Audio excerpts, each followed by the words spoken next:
바삭바삭한 크래커스북.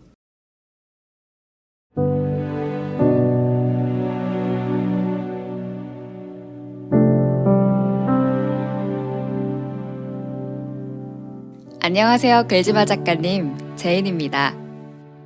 지난 작가님 편지 잘 받았습니다. 저도 요즘에 카페에 나갈 때면 꼭 텀블러를 하나 챙겨 나가는데요. 작은 실천이지만 그때마다 우리가 이 지구에 살면서 해야 할 의무를 지키고 있는 것 같아 뿌듯한 기분이 들더라고요. 작가님이 말씀하신 것처럼 일상생활 중 무의식 중에 소비되는 플라스틱의 양이 굉장히 많다고 들었습니다.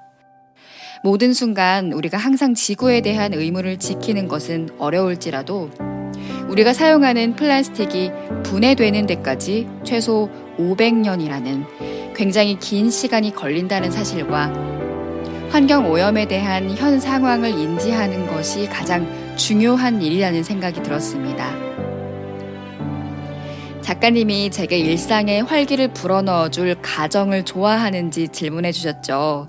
저는 종종 이런 상황을 가정해보곤 합니다. 대부분 선택과 관련이 있는데요.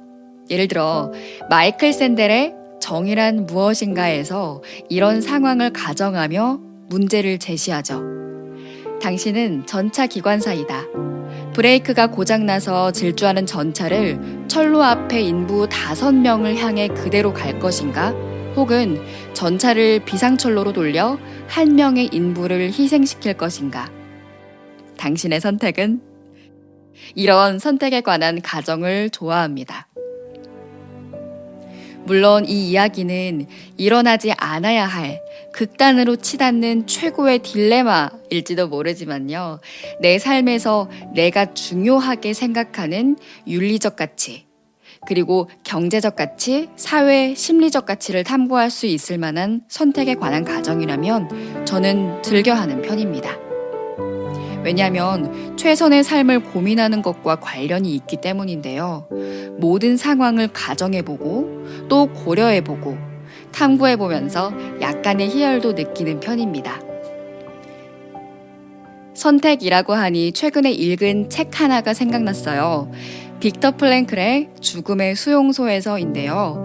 빅터 프랭클 박사는 유대인 수용소에서 보낸 3년의 경험을 통해 인간이 생물적, 심리적, 사회적 요인에만 지배받는 피동적인 존재가 아니라고 말합니다.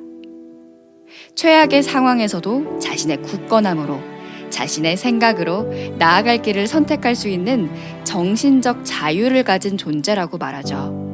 그리고 내 내면에 잠재된 의미를 찾을 수 있도록 도전장을 내미는 일을 우리는 주저해서는 안 된다고 말합니다. 요즘에 저는 어떤 선택을 할 때 먼저 다른 사람들에게 의견을 묻고 듣기보다는 온전한 나의 생각을 듣기 위해 내 의지로 선택과 결정을 하려는 습관을 기르고 있습니다. 정말 사소한 것부터 시작해보고 있는데요. 우리가 하루에도 여러 번 하는 이런 질문들 있잖아요. 오늘 뭐 먹지? 약속 장소에 어떤 옷을 입고 갈까? 그리고 더 나아가서는 직장을 선택하는 일까지도요. 이런 질문에 대한 대답을 온전히 저의 의지로 내리려는 시도를 하고 있습니다. 또한 그 결정에 대한 책임까지도 말이죠. 생각해보면 정말 그렇지 않나요? 분명 내가 시간을 두고 결정할 수 있는 것들이어도 휴대폰 붙잡고 남에게 의지하고 있는 부분이 많다는 사실이요. 그리고 리스크를 줄이고자 다른 사람의 결정을 먼저 듣고 그에 편승하는 순간도 많다는 것을 깨달았습니다. 작가님은 어려운 선택을 할 때 무엇을 가장 우선순위로 두시나요?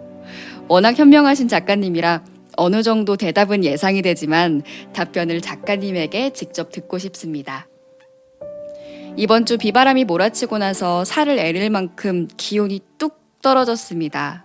어느덧 12월이네요. 작가님도 건강 유의하세요. 그럼 작가님 답변 기다리겠습니다. 제인 드림.